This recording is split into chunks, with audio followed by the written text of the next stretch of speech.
La plupart des gens ratent leur santé, pas parce qu'ils manquent de volonté, mais parce qu'ils ont un mauvais système. Je m'appelle Hugo, je suis en médecine et pendant un certain temps, j'ai vraiment négligé ma santé. C'est-à-dire que pour travailler plus, je me disais je vais dormir moins, ou alors ok j'ai pas assez bien travaillé, donc dans ce cas-là, je vais me lever plus tôt pour pouvoir travailler encore plus. C'est vraiment un cercle vicieux dans lequel j'étais personnellement.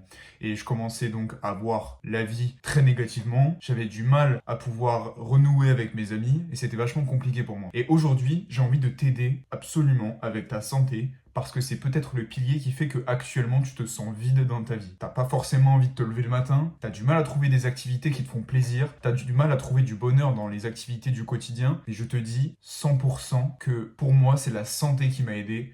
Et je pense que c'est ça aussi qui va t'aider dans ta vie. Dans cette vidéo, je vais te montrer comment instaurer des habitudes tellement simples que tu n'auras même pas forcément besoin de te forcer pour les mettre en place. Ça va réellement t'aider à level up dans ta vie. Alors déjà, je vais commencer avec le point 1. Tu te mets des habitudes beaucoup trop dures dès le départ. Peut-être que tu arrives, tu dis ok, j'ai envie de commencer le sport, la course à pied par exemple. Et bien à partir d'aujourd'hui, je vais courir 4 fois par semaine. Je vais aller courir 1 heure à chaque fois, 4 fois par semaine. C'est beaucoup trop. Comment tu veux passer de quelqu'un qui ne fait absolument rien à quelqu'un qui fait tout? Ce n'est clairement pas la façon la plus optimale de mettre en place des habitudes.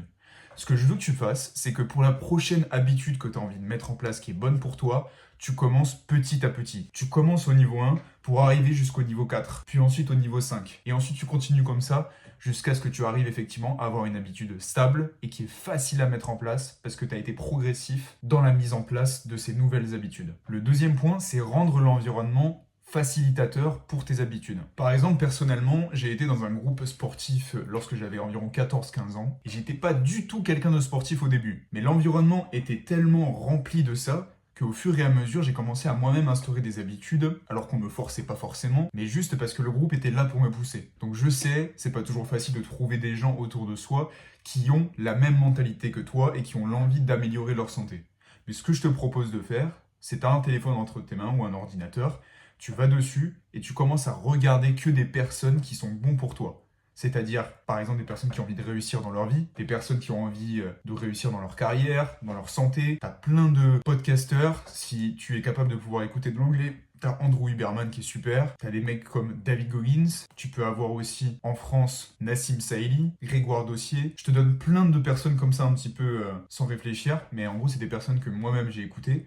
Mais tu peux choisir qui tu veux à partir du moment où ça te met dans le bon environnement pour pouvoir mettre en place des habitudes qui vont t'aider à t'améliorer. Le point 3 qui est super puissant, et je l'ai lu dans le livre Atomic Habits, je vais te le chercher, attends. Voilà, tu l'as ici, c'est donc un livre de James Clear, où en fait il t'apprend que pouvoir mettre en place une nouvelle habitude, ce que tu peux faire, c'est venir la lier à une habitude que tu fais déjà. Typiquement, par exemple, tu te brosses tous les matins, et ce que tu peux faire, c'est te dire, ok, tous les matins, lorsque j'ai terminé de me brosser les dents, ce que je fais directement, c'est 15 pompes.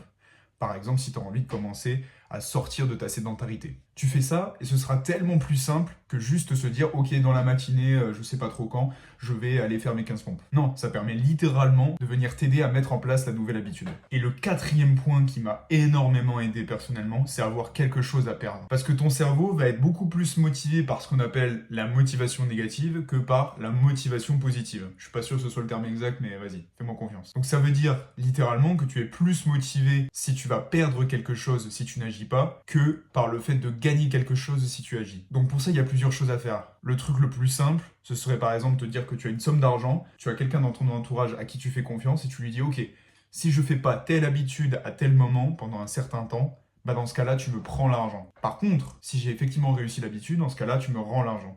Et ça va t'obliger à venir faire l'habitude et donc au final à améliorer ta santé. Donc si je te fais un petit récap, ce que je veux que tu fasses absolument, c'est mettre en place des petites habitudes. Je pense que c'est la chose la plus puissante que tu puisses faire. Au lieu d'essayer de tout changer maintenant, tu prends un seul petit truc et tu te dis ok, je me concentre là-dessus, j'améliore cette chose. Donc ensuite, l'environnement plutôt que la volonté. Greffer la nouvelle habitude à une habitude que tu as déjà et se motiver par quelque chose que tu peux perdre plutôt que par quelque chose que tu peux gagner. Même si bien évidemment la motivation positive est super puissante aussi. Si ton objectif c'est d'améliorer ta santé, ce que je te propose c'est que tu peux t'abonner à la chaîne. Je vais sortir plein de vidéos toutes les semaines sur vraiment comment améliorer ta santé parce que je veux que tu te sentes mieux. J'aurais aimé qu'il y ait quelqu'un pour moi qui soit là à me dire quoi faire exactement pour qu'au final j'arrive à améliorer ma santé. J'espère que toi qui regardes la vidéo, tu vas aller bien, que tu vas aller mieux. Et en tout cas, je te dis à la prochaine.